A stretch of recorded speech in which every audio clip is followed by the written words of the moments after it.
Welcome back, wonderful woman. Welcome back to my channel. Today, we're here to discuss the 5 stages of recovery, recovering from missing periods, recovering from hypothalamic amenorrhea. And why is it important for you to really identify in which of the 5 stages that you are? Because once you have that awareness, then you know exactly what you need to do to get to the next level, to implement changes so that you can finally get your period back, get pregnant, get all your ducks in a row, so then you can start feeling better as soon as possible, and you're gonna definitely achieve your goals in the next 12 months or so. So without further ado, I really would like to get started and identify the first stage of the recovery process, which is denial. It's knowing that you don't have a period, or maybe not even noticing that your period has been missing for more than 3 months. Maybe when people ask you, you're like, oh yeah, my period has been missing for the last couple of times. And in the reality, it has been missing for 6 months. Or maybe you can also say, yes, I haven't had a period for 5 years, but the reality is that your period has been missing for a decade.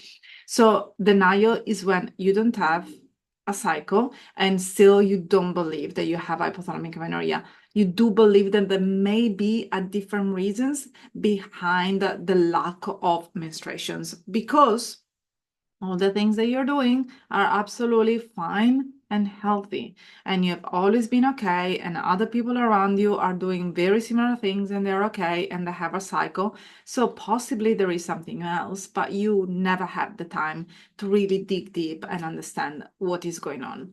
And whenever someone approach you and tell you, so why haven't you really worked on your missing cycle, or whenever that thought pops up into your brain, then you start thinking, well, I'm just busy, life is busy. Who has the time to do the research? Who has the time to implement the changes? Who has the time to find a professional that I trust that can really help me to get to my end goal? And what if this doesn't really work for me anyway?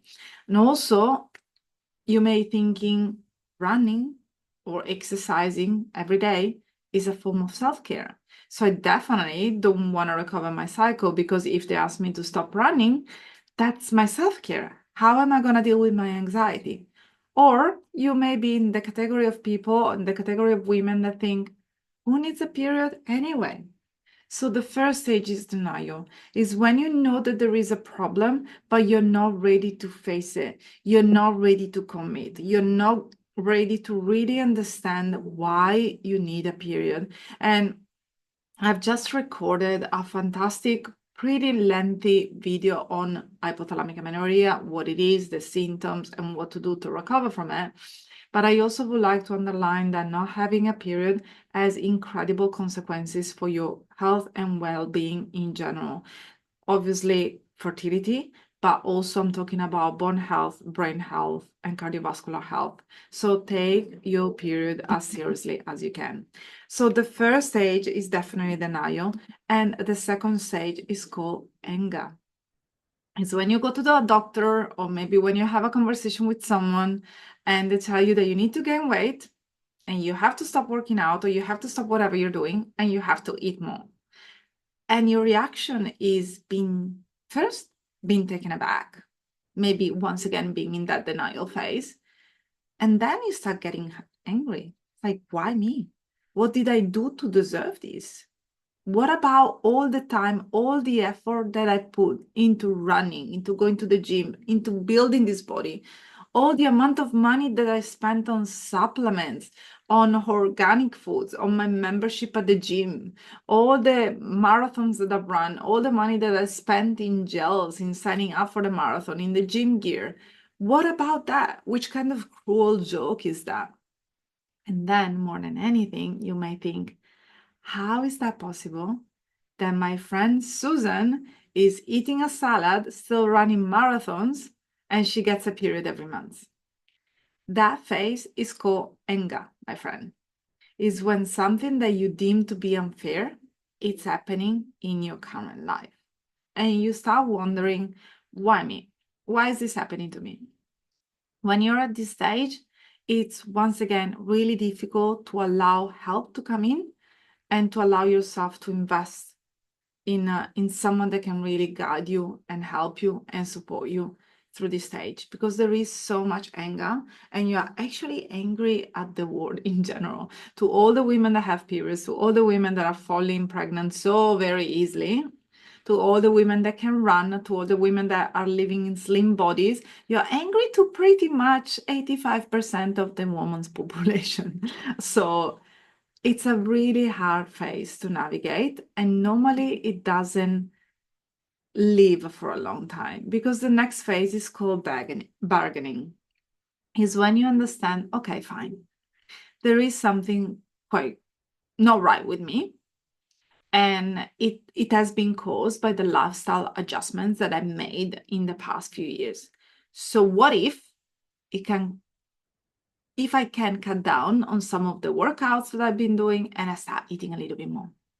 So you start to bargain with your body and just see how far you can go without seeing that many changes, and how much you get back, how much trust you get back from your body.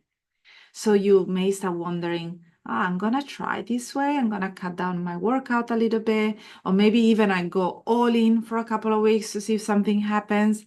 But maybe I don't have to give up all my healthy habits. Or maybe I will eat a piece of toast with the avocado, which is fat, right? So there are fats and carbs. So I should be fine if I start having a little breakfast every morning. And the reality is that bargaining is, from my perspective, the toughest place to be, because you're not driven by anger, you're not in denial, but you're not really make any major steps forward. You're still trying to stay in the same position where you are, in your familiar zone, which is pretty uncomfortable, without really thinking about the next phase, which is the growth phase, allowing yourself to change the mindset, allowing yourself to change the lifestyle habits that can make you feel great. So you're still in a phase where you have all the symptoms, but you have also given up on all the things that you felt that they were safe for you. Like, for example, exercising consistently, eating in a restricted way, or whatever that is for you. So you're not really winning when you are in the bargaining phase. You're just in this limbo of discomfort. And then there is the grief phase, when you finally accept that, okay, I got it. I got the message. This is not working. But who am I? If I'm not the fit one, if I'm not the skinny one, if I'm not the healthy one, this disciplined one, who am I? And what do I do with all this free time? What do I do when I wake up at 5 o'clock in the morning? What do I do if I don't feel like having breakfast? What are people going to say when my body's going to change? And that's a phase where you finally give in. And that's when you open your heart and you finally start to reach out and look for comfort in professionals, in people that can really guide you, support you, keep you accountable. Because let me tell you, you don't have to go through this on your own. Grief is a very challenging phase where to be, but that's also the phase where you can grow the most in a very quick manner. You know that there is an opportunity for you out there. And even though you're grieving the past you're also welcoming a new you. You're welcoming the idea that something good can happen from this situation. And then finally, you get to the last phase, the last stage, which is acceptance, which sounds very much like, you know what?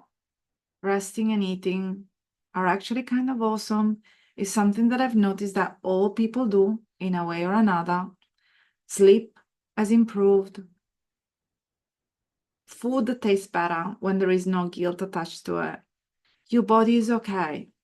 Your body feels more like your old self again because you're sleeping better. You have more energy. You have less anxiety. And from that place, you can really understand that this journey was all worth it.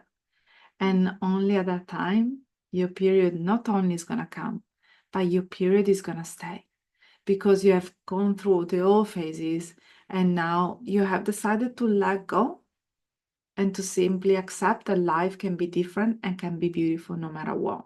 And that's where there is an incredible mindset growth.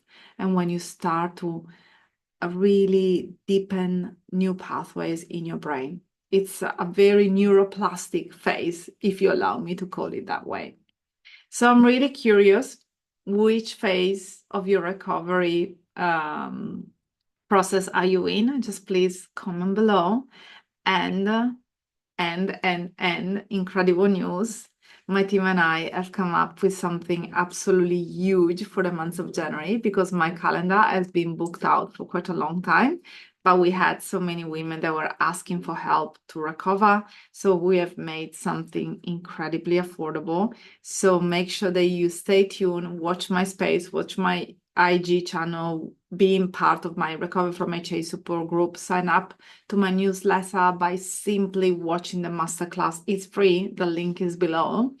And just stay tuned in, because something incredible is going to be launched in January, just and only for the month of January. So if you're watching this at the end of December, or if you're watching this at the beginning of January, you don't want to miss out. Stay tuned. I got your back.